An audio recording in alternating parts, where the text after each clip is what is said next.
Hey, what's going on, everybody? It's your man Vic, House Hunter of Columbia. All right, let me start off by saying, as always, I want to thank everybody that's supporting me, following me, and just wishing me luck and wishing me well with everything that I'm doing. So I do appreciate that, and it does not go unnoticed. And you help me work harder every day. All right. Also, I want to say everybody that's dealing with breast cancer, I may have lost a loved one dealing with breast cancer. I have my breast cancer awareness tie on today. All right, in honor of that. So now what I want to get started with is I want to do a quick video about the process. All right, you're going to hear me say that a number of times within this video, the process. And the reason I wanted to do this video is because recently I was on Good Day Columbia on Watch Fox News.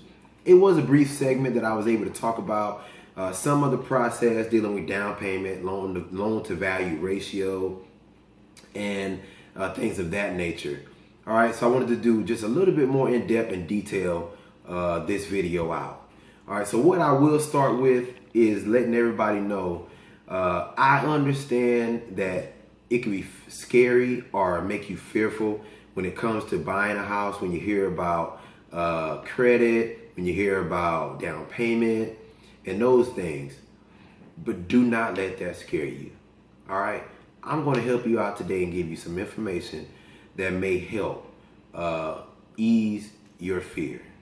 All right, or calm that down. The first thing I want to start with is let you know that there are a number of programs out there that deal with down payment assistance.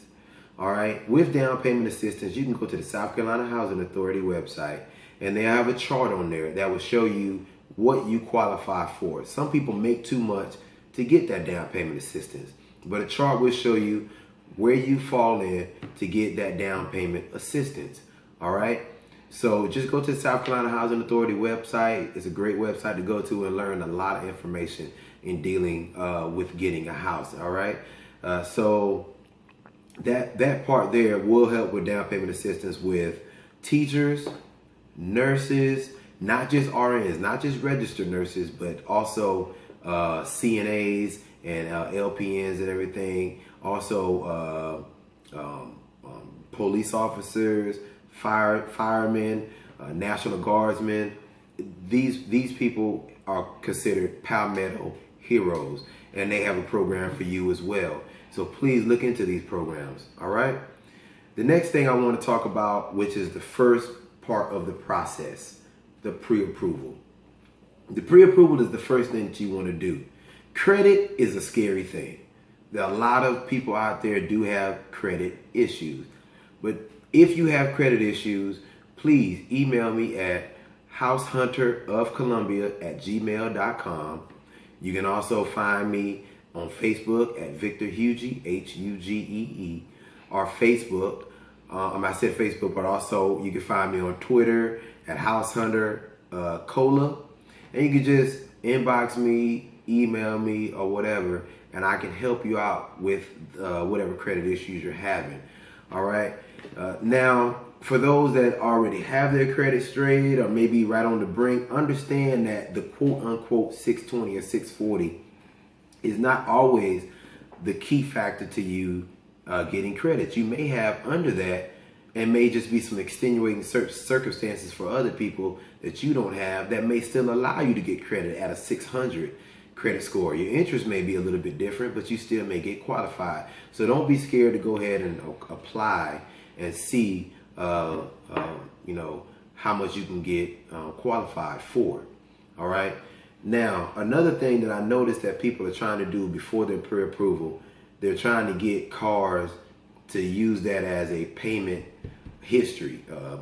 Now, I will tell you that it seems like the best thing to do, but it's actually one of the worst things to do, is to try to get a car and add to your credit to show payment history. Here's the reason why. You're adding to your debt.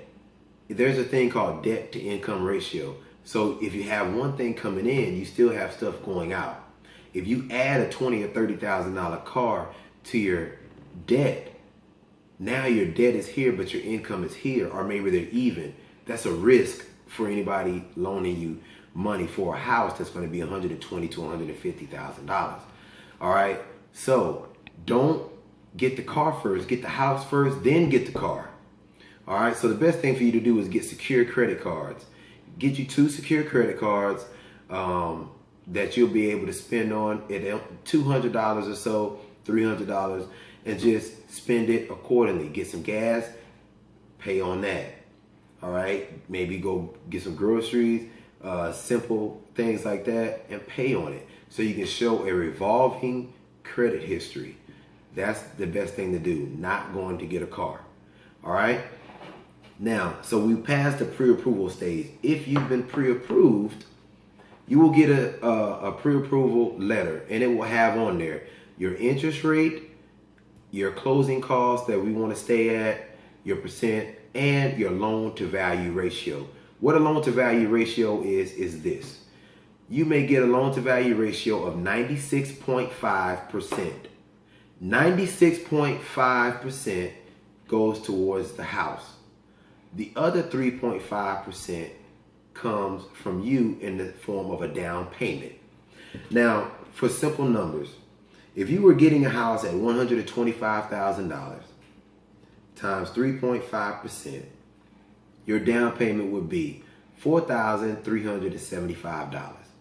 Sounds like a lot, but throughout the year, you can save money on a monthly basis, and then you get your taxes back and things like that. Those are things that you should use, your taxes for to get out of rent and into a mortgage. All right. Another thing you can do, just simple things, and I'm not telling anybody what to do or whatever like that, but I am giving you other options.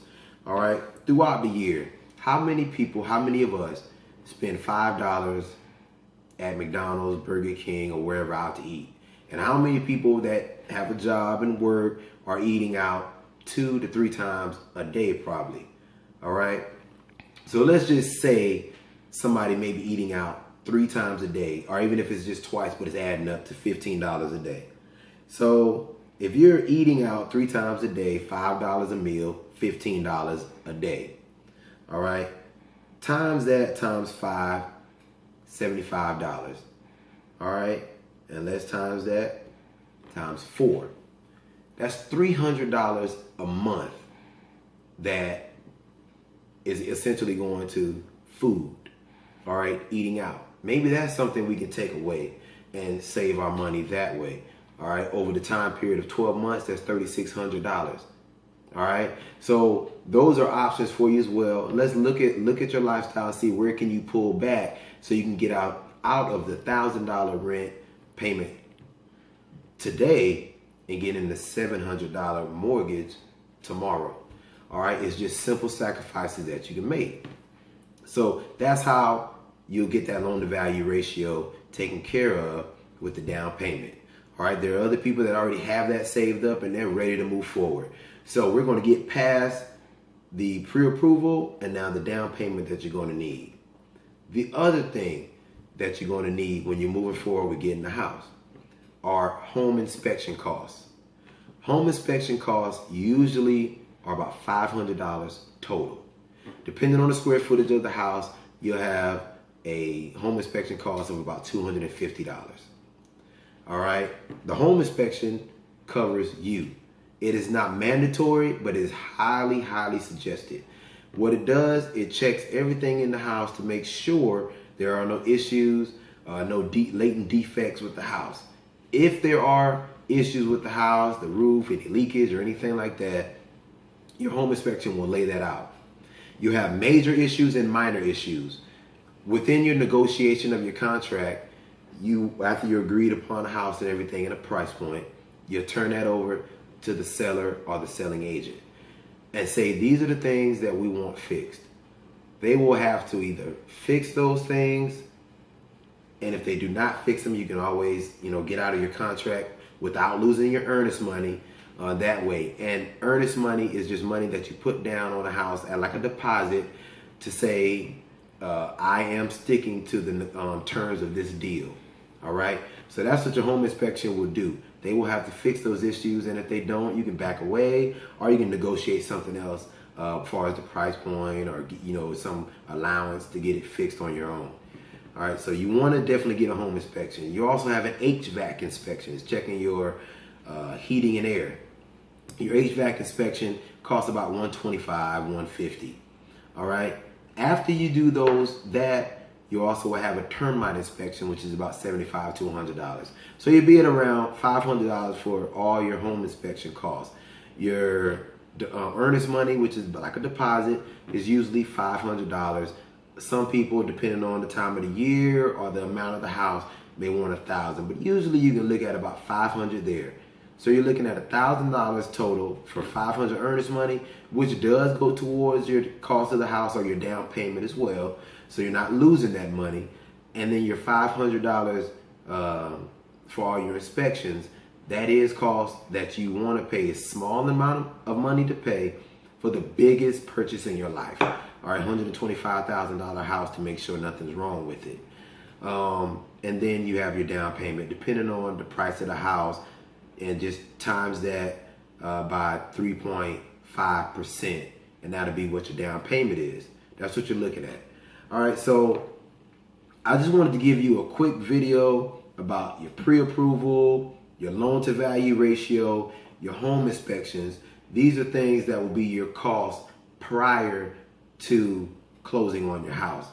All right, I'll do another video later about some different things dealing with closing costs and things like that and negotiations, just so you'll understand those terminologies and things when you sign with me as your agent, because I know that's what you want to do. You want to sign with me, House Owner of Columbia, and we can find your next house or sell your next house or whatever you want to do. But you'll understand those terminologies when we get together. All right. Now, if you have any more questions or any other videos that you would like to see me do, please comment under the video, subscribe to my YouTube page, or just email me at househunterofcolumbia@gmail.com.